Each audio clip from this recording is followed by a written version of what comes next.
Donald Trump's attitude with the case of Iran and what's going on between Iran and the United States. He was supposed to attack Iran, massive attack, and destroying everything in Iran, infrastructure, power grids, everything. Then suddenly at the last minute, he said that I'm gonna cancel that. Israelis were not happy about that. They said we were prepared to attack Iran. And then he said that yesterday, he said negotiations are going on between Iran and the United States, and the Strait of Hormuz is open. And today again, he's trying to double down, and he said that he'll hit them really hard. What he said. And this is, we are in a cycle of going back and forth with the Trump policy, with the Trump administration's policy. And here is what he said, Elijah. Last comment on his part. Back out again, are they done? Well, if they back out again, they're going to get hit really hard. They know that. They understand that. I have no choice. They can't have a nuclear weapon. It's very simple. Yeah. What does that mean if they back out, Elijah? What comes to your mind when he talks this way? And he's talking about the deal. The deal is coming. The deal was, if that was supposed to work, it was MOU. And it seems that he's seeking something else. What is that, in your opinion? Well, that's an excellent question, and give us the opportunity to break down what he's saying. So, first of all, this is the fifth time Donald Trump is threatening to destroy, obliterate the whole of Iran, destroy the energy plant, and destroy everything in the country. This is not the first time. And inevitably, this is the fifth time he doubled down and stopped and changed the narrative and pretend that either Saudi Arabia or the Emirates or Qatar or all of them or Pakistan are asking him not to attack, and then he gives Iran another opportunity. So far, Donald Trump has proved several points. First, he's an excellent negotiator with himself. He's talking to himself all the time and waging war on the television, on the media, and then stopping the war. No matter how devastating he's describing it, he's not carrying it out. And the reason why, that takes me to the second point, is not because he cannot do it. He can. But what is the result? What is the objective? Military speaking, nobody goes to war without state objectives. Now, the Americans and the Israelis went to war with very clear objectives, and they failed to achieve these objectives. Today, they have no objective but to open the Strait of Hormuz. So let's see what's happening to go wider than saying the Strait of Hormuz. There are negotiations that are happening between Oman and the Iranians. And when we say Oman, it means the Americans are not far from this deal, which means that there is a way out, someone who's giving the ladder for Donald Trump to come down the tree he climbed on, and he doesn't know how to come down because he went so high that it's impossible for him to come down on his own.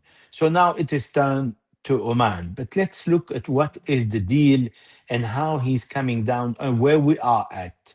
So first of all, Oman and Iran agreed that on the way in the Strait of Hormuz, all ships will cross on the side of Iran, which is the northern side that is situated on both sides of the Larak Island. On the way out, they use the Omani southern side. However, only with the approval of the Iranians. So it is up to Iran to clear the ship coming in and leaving. And no other power can give the Americans or the Omani to allow the navigation to go smoothly. And for 60 days, the deal has been divided. The first 30 days will be used to demining the Strait of Hormuz. We are back exactly to paragraph 5 of the MOU. And during the second 30 days, so the first and the second, Iran is not going to ask for any fees. So the Iranian message here is saying to the Omani that are negotiating and keeping the Americans informed of the details. And of course, Oman cannot agree on anything without the approval of the Americans on their side. But there are no negotiations between America and Iran.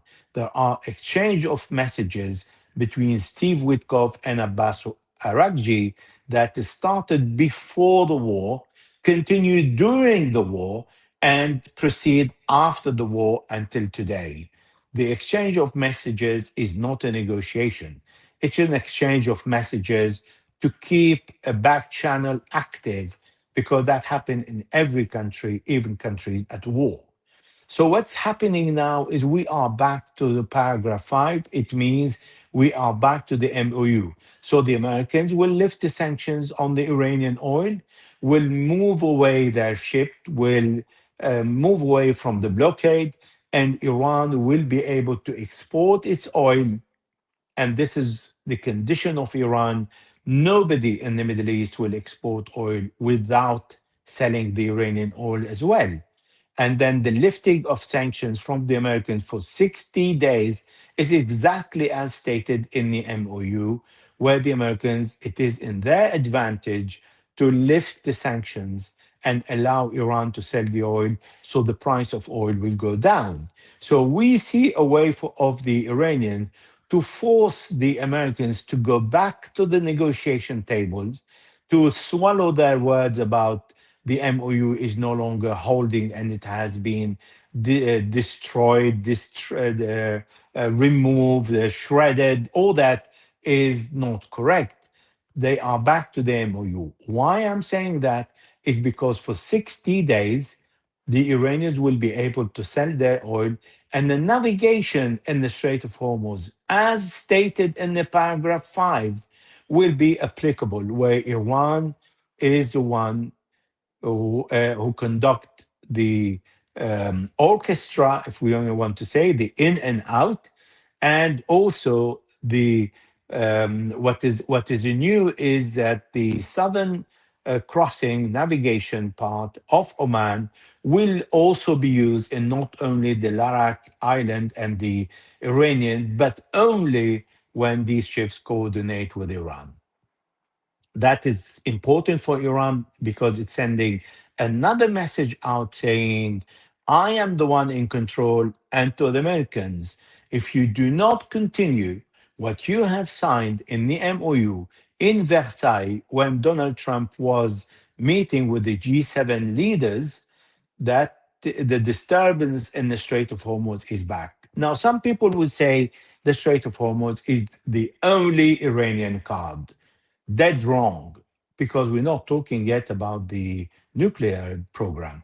We're not talking about how Iran is going to go about the nuclear program, the enrichment, the advanced centrifuge, how many centrifuges, the percentage, what's going to happen to the 20%, what's going to happen to the 60%, the 441 kilograms. So Iran still has many leverages to say to the Americans, okay, now not only I will not allow the inspectors to come in, but I will also restrict the navigation in the Strait of Hormuz for maintenance, for environment, for reorganization, for clearing, for whatever reason. This will always be used for one and final reason. Iran will not accept the end of this war without removing all the sanctions, getting its frozen asset back, and also the compensation on the war that was caused by the Israeli and the Americans. And this is why the Iranians are saying for 60 days, which means after these 60 days, Iran will again review the agreement and will see how truthful are the Americans. And this is where they will step in and put other conditions. Some people will say or will argue that this is not the respect of the UNCLOS or the navigation, where Iran did not ratify the UNCLOS and this is a state of war. The war has not ended, and as the Americans violated international law by attacking Iran with the Israelis, Iran can say that now it's a state of war and every international law is suspended because I am attacked against international law. I am a UN member, and this membership has not been respected. Looking at the Elijah, looking at the Strait of Hormuz, what is the most difficult part of the deal for the United States? Is that the acceptance of Iran being, in charge of the strait, controlling the strait, or is because of Donald Trump? We know that Donald Trump wanted to be part of the. He said to Iranians, if you want to charge these ships or vessels, we're going to be part of this. Iran said, no, you're not going to be. It's going to be between Iran and Oman.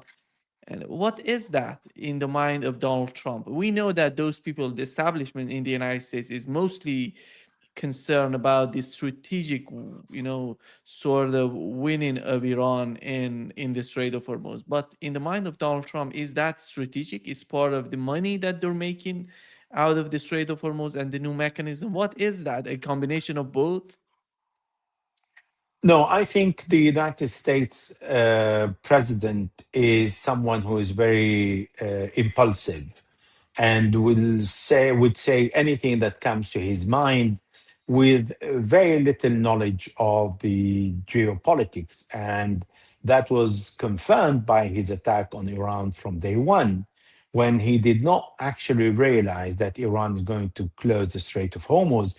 But even before that, where a president doesn't listen to 18 security and intelligence agency telling him, don't go to war because this is going to be very bad with unpredictable consequences. And it turned out that there are very intelligent people in the United States who are thinking that they don't hold the final decision, because the decision to go to war, as we have seen from Tony Blair in Iraq going to war, or George Bush against Iraq, the final decision is to the politician, not according to facts and careful study of the geopolitics and the consequences of the war, the possibility of winning, the possibility of losses, and what's going to happen as a dynamic if the United States goes to war against other country. This is an impulsive reaction from the President of the United States, who thought that going to war without asking his allies, he doesn't need them, that Iran is going to be defeated in 3-4 days. All that result in miscalculation. And what he is doing today is improvising. You cannot improvise against 1,640,000 square kilometers country with over 90 million population, with a strong ideology where there is no meaningful losses, and it is translated into sacrifices, and they are ready to offer sacrifices.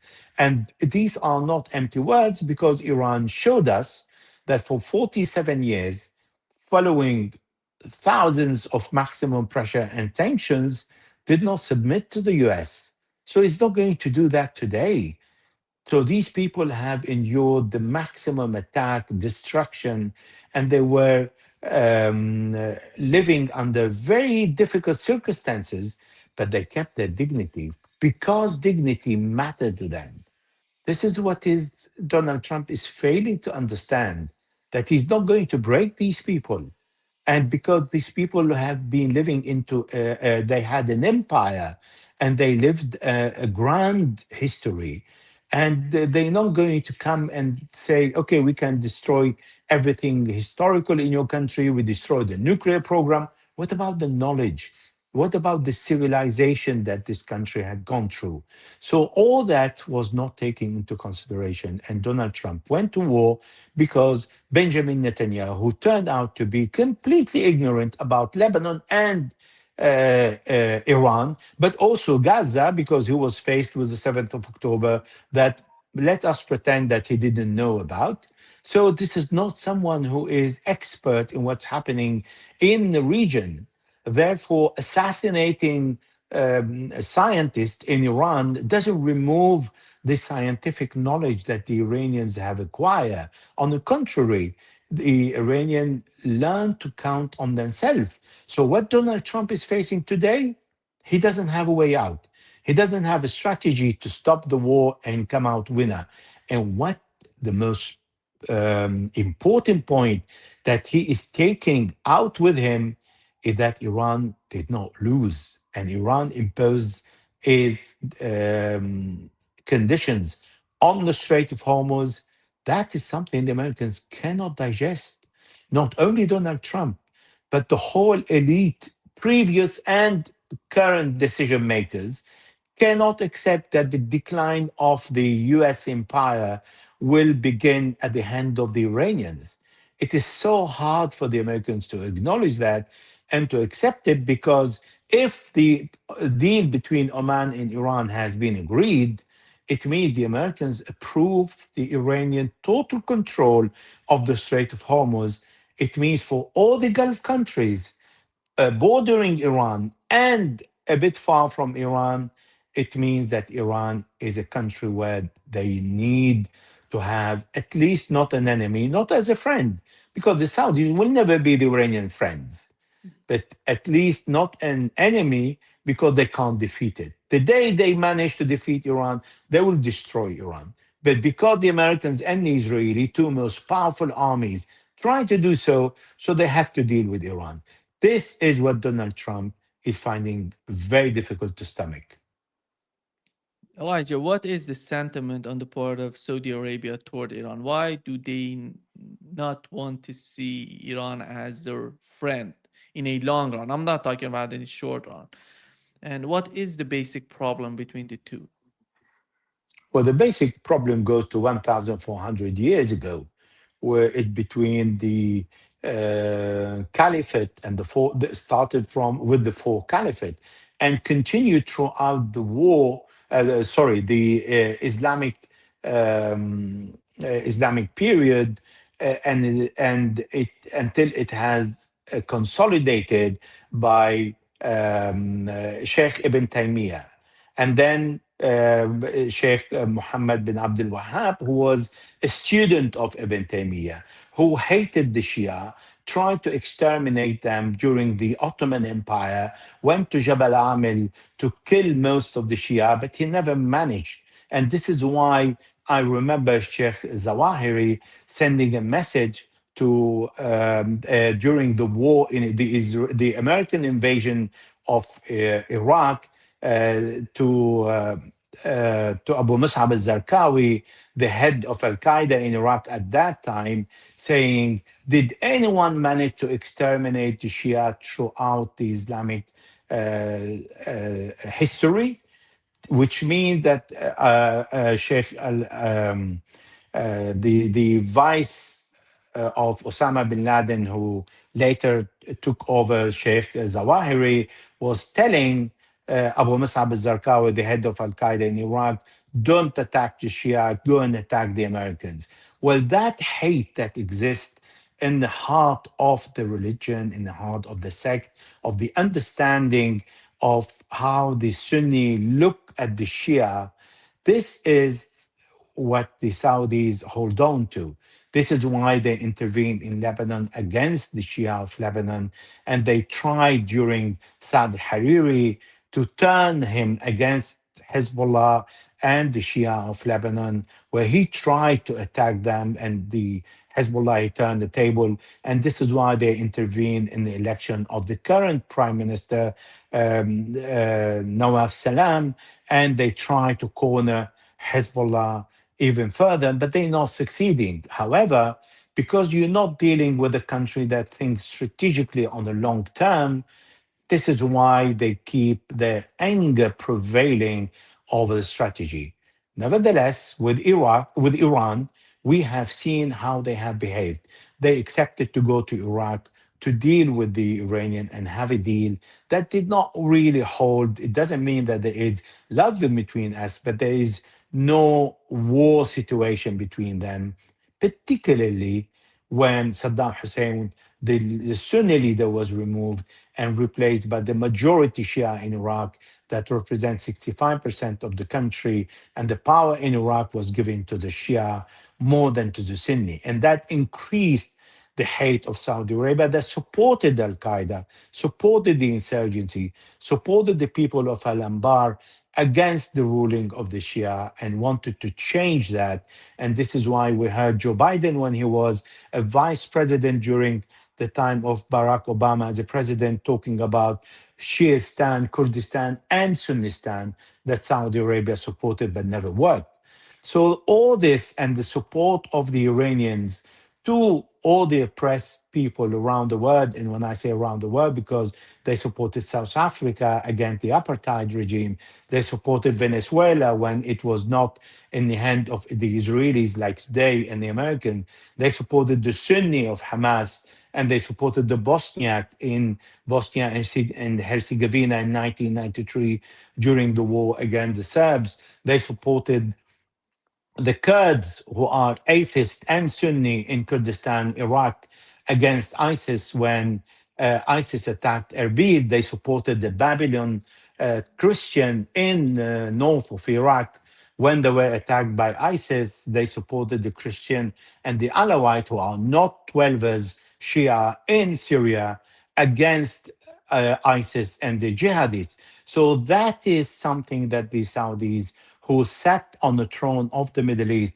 for many decades, felt threatened not only by the Sunni Shia composition, but also by their power diminishing and the power of Iran rising, because Iran honestly started to collect behind the mistakes of the Americans. The Americans went to Afghanistan and eliminate a biggest enemy of Iran in 2002.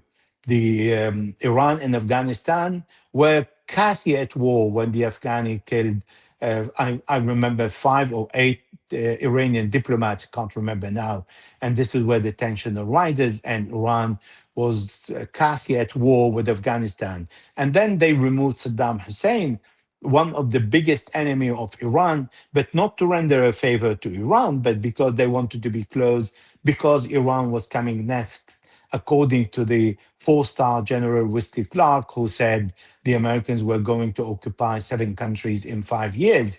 And this is what the Americans did, and what the Iranians went behind the Americans, collecting the benefit of the American mistakes and ignorance of the dynamic of the region, the culture, and the politics.